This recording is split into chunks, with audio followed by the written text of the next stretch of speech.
Story 1. Sometimes we don't talk to people because we don't want to intimidate them. I might see a girl with a cool shirt on, but I don't want to make her think I'm coming on to her or something. Rather than freak her out that a 6'6" guy thinks she looks good today, I just leave her alone. Especially if we're on an elevator or something where she can't leave if she actually is uncomfortable. Story 2. Sex isn't all we want in a relationship. I'd rather be with someone who understands me but only does it once in a while than someone with whom I have sex every day but don't connect emotionally and mentally. Some of us are into things like cooking, cleaning, makeup, fashion, and so on. It doesn't necessarily mean we're homosexual. Please don't tell us to man up. Many of us were constantly told that growing up whenever we tried to express ourselves, so saying it will often bring up bad memories. Men can be abused. Men can be raped. Men also tend to be more suicidal because society tells us we're weak if we try to discuss these things. No, we don't enjoy being raped by an attractive woman, and we often don't talk about it because people will often outright tell us we're lying about it if we do. Story 3. I don't know if other guys feel this too, but I'm always afraid of accidentally making women feel uncomfortable in my presence. For example, when I happen to walk in the same direction as a woman in front of me for a while. I'm not even interested in women in the first place. Story 4. My dad served in the Pacific during World War II.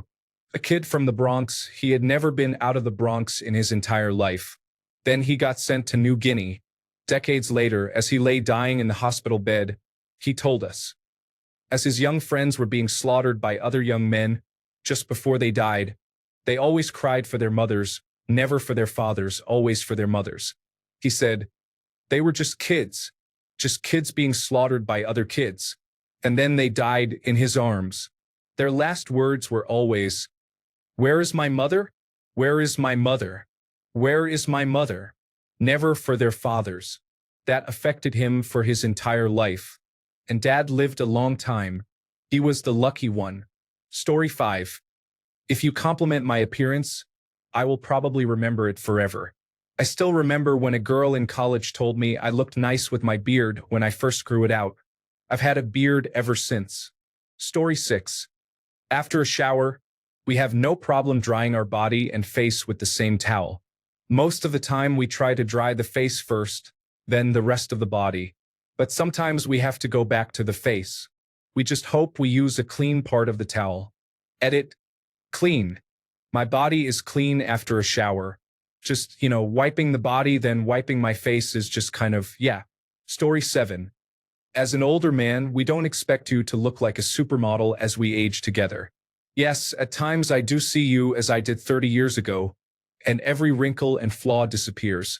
Yes, there are times I see every wrinkle and flaw and know how you got every one of them. They are beautiful too. Story 8. This comment will be buried, but those perfectly round toilets are not ideal. It's very annoying when your private parts touch the inside of the toilet bowl. The oval toilets, like in most public restrooms, are much better. Story 9. We do not care how popular or unpopular you are with other women, so it should not factor into how you value yourself when dating. Thank you for the gold, internet stranger. Story 10. When people come crying to us, our first inclination is to fix the problem. Since this is often not possible, lead with something along the lines of, "Can I vent for a minute?" Or anything that signals to us this is just a time for active listening, rather than a problem-solving session. Story 11. Men want to be wanted and desired too. I can count the number of times a woman has come out and either asked me out or told me she was attracted to me on one hand. And from my understanding, that is a high number. We don't miss hints because we are dense or stupid. We miss them because we have learned the hard way that sometimes it's just a friendly compliment or something similar. That embarrassment sticks with you. If you've ever looked at a man and thought, "Wow, he's attractive. I'd like to go out with him," go talk to him. Men love confident women, and even if he doesn't reciprocate, you will make his day or maybe even his year. Story 12. If we tie down anything in the back of a pickup truck or trailer, it's physically impossible for us not to stand back and say, "That's not going anywhere." Story 13. There is no amount of hot sex that will stop us from masturbating as soon as we're alone. It's two separate releases and you just filled up the mental archive. Story 14.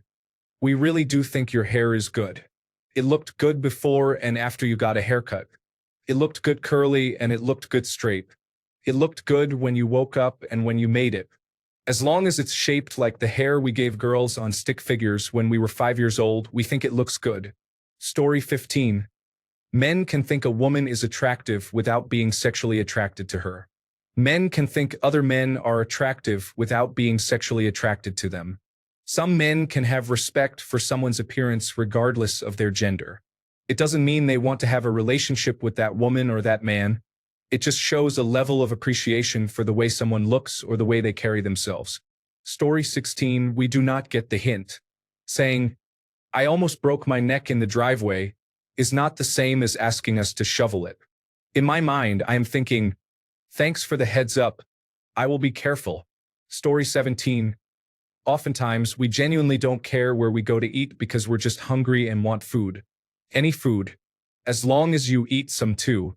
I'm glad someone liked my toilet comment enough to give me gold. I promise to use this responsibly. Story 18. I'm a girl, and I've found out through the years that when guys say something, don't think too much about it. Like, what's the hidden meaning? Don't overthink it.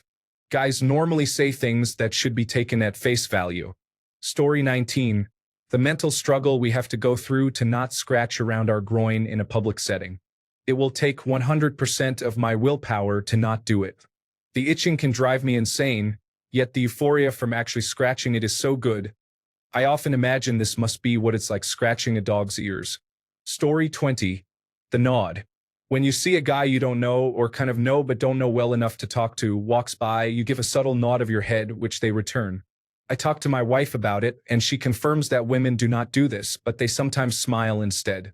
Some girls also give the nod. Typically, an up nod is for your friends, and a down nod is for strangers or less than friends. This could subconsciously have to do with a baring or hiding of the throat. Thanks, everyone, for the comments. Some women nod also, I have been told. No need to add another identical comment. Story 21. As a favor, I worked on a girl's car one time and got pretty dirty. Afterwards, she asked me if I wanted to come inside and take a shower.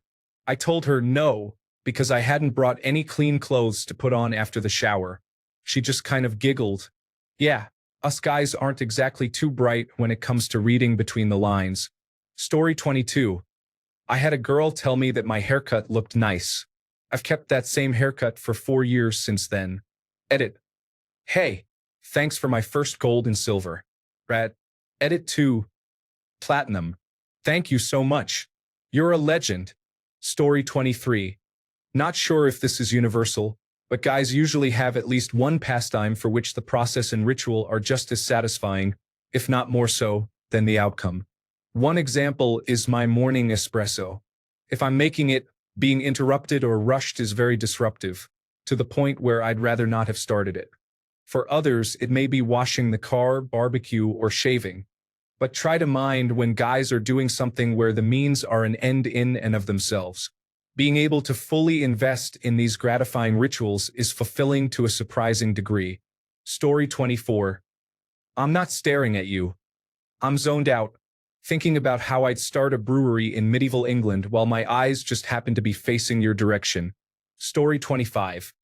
If you have a son, don't rush into his room and demand that he get up immediately to do chores or something. He definitely has morning arousal and would appreciate not needing to hide it from his mom.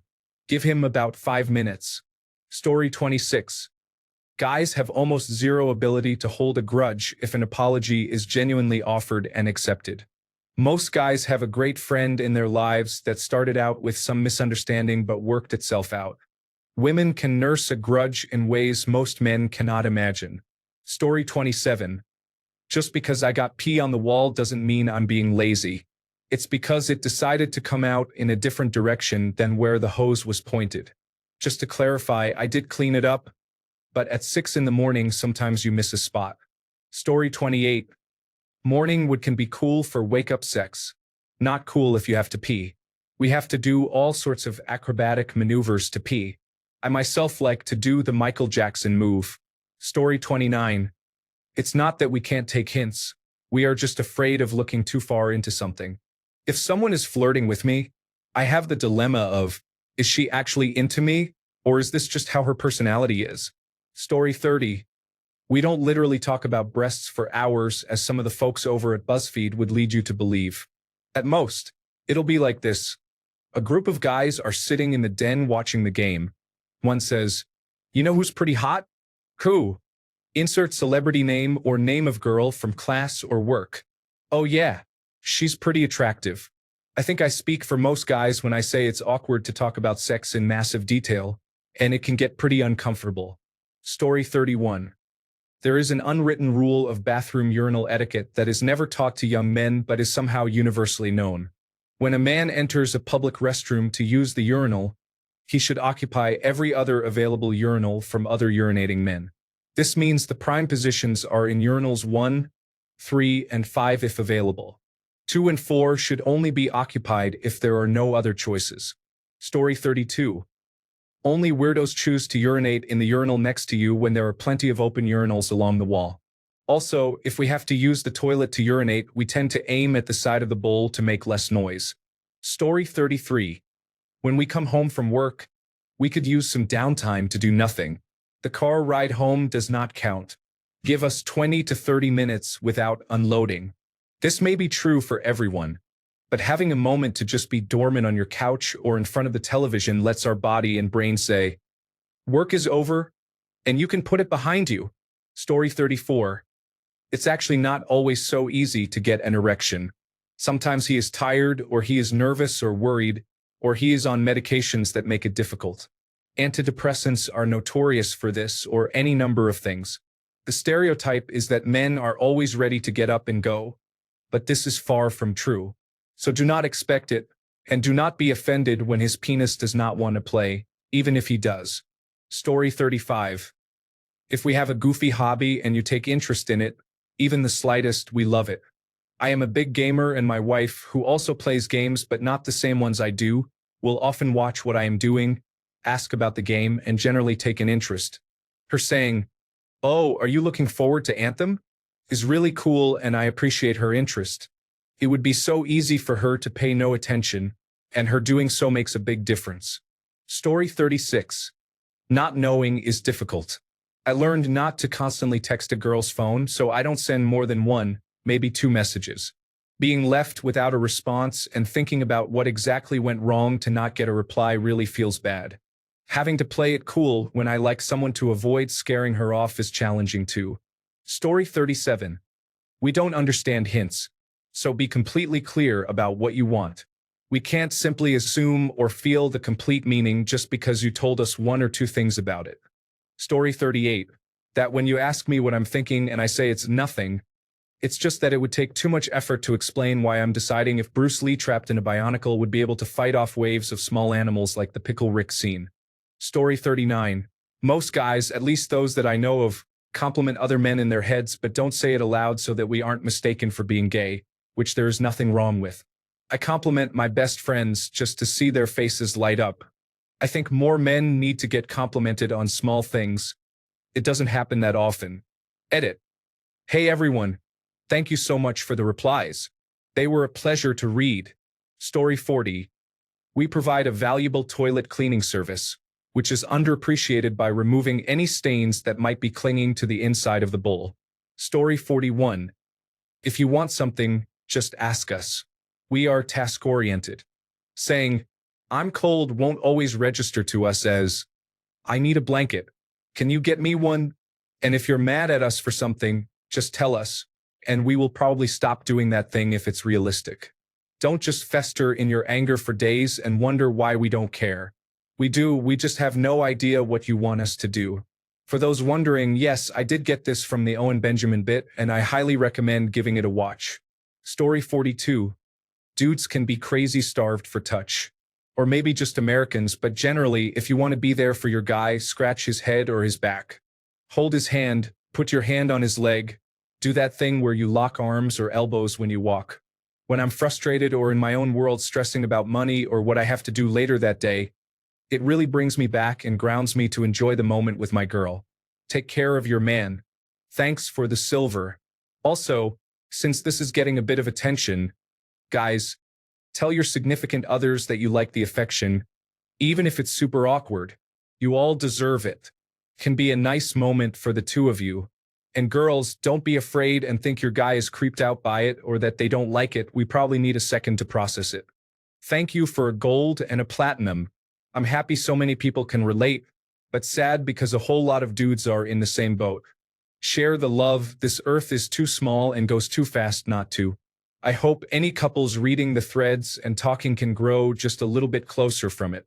Some people have brought this up in the comments, so it's probably important to say at the top too. Some dudes aren't so dependent on touch and may actually be uncomfortable with it if done too much, depending on their love language and how they show and appreciate affection. Just make sure to talk to your man and communicate on what feels good and comfortable for both of you. Story 43. We always pull the zipper away from our crotch before zipping up. My wife, girlfriend at the time, once reached over to zip up my pants, and I had a near heart attack from the instant and real fear that she would zip the tip. We learned to pull the zipper away at a fairly young age because we don't enjoy zipper tracks on our gentleman bits.